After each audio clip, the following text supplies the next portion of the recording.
मुख्यमंत्री महोदयांनी शपथ घेतल्यानंतर दुसऱ्याच दिवशी अशी घोषणा केली होती की हे सरकार राज्यातील गोरगरिबांसाठी, मोलमजुरांसाठी, कष्टकरी शेतकऱ्यांसाठी, महिला भगिनींसाठी काम करेल।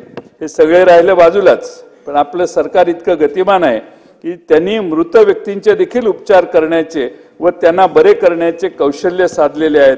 अध्यक्ष महोदय, हे सरकार सध्या कौशल्य विकासावर जास्त भर देत आहे।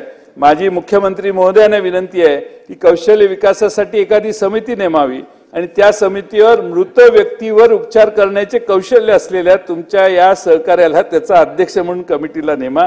अध्यक्ष महोदय, हा प्रकार अतिशय गंभीर आहे।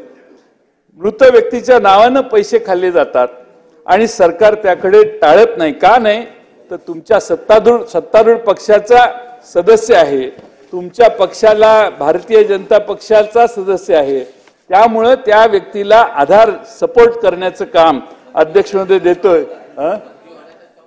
आणि अध्यक्ष महोदय, माझी आपणाला खरं म्हणजे विनंती आहे, खरंच अध्यक्ष महोदय, शेवटी काय सरकार येतात आणि जातात, आमदार येतात पडतात परत नवीन येतात, काय प्रॉब्लेम नाही, पण सिस्टीम मध्ये अध्यक्ष महोदय मेलेल्या माणसाच्या नावाने पैसे खाण्याचं धाडस ज्यांनी केलं त्यांच्यावर तुमच्या पक्षाचा सदस्य आहे, मी नाव मुद्दामून घेत नाही कारण सगळ्यांना सभागृहाला कळलेलं आहे।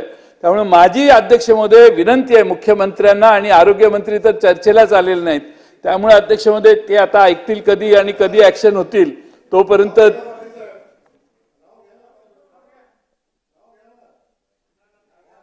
असं आहे। अध्यक्ष महोदय, चांगल्या माणसांचं, चांगलं काम करणाऱ्या माणसाचं नाव घ्यायचं असतं। काही उद्योग करणाऱ्या माणसाचं नाव घ्यायला मला बरीच काम आहेत दुसरी।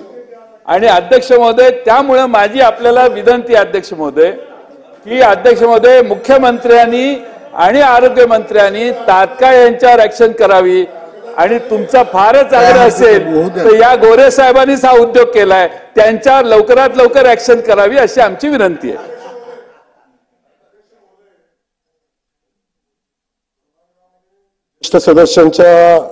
सदस्यांनी आपल्या विद्वत्तेमध्ये भर पाडलेली आहे सभागृहाच्या।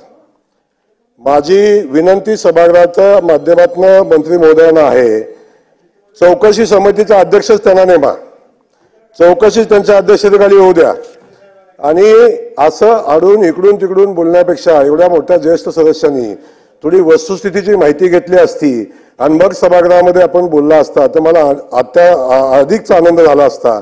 पण या चौकशी समितीचं अध्यक्ष आदरणीय ज्या सदस्यांनी हे मत मांडलंय, ज्यांनी एवढा मोठा उपद्रव मांडलेला आहे, त्या कदाचित सदस्यांना या कॉलेजची आणि ज्यांनी माहिती दिली त्यांचा इतिहास माहिती नसावा बहुतेक, कदाचित त्यांच्या उद्योगावर पण आणखी या सभागृहात उजेड टाकला असता तर बरं पडलं असतं। ही माझी या सभागृहाच्या माध्यमातून विनंती आहे।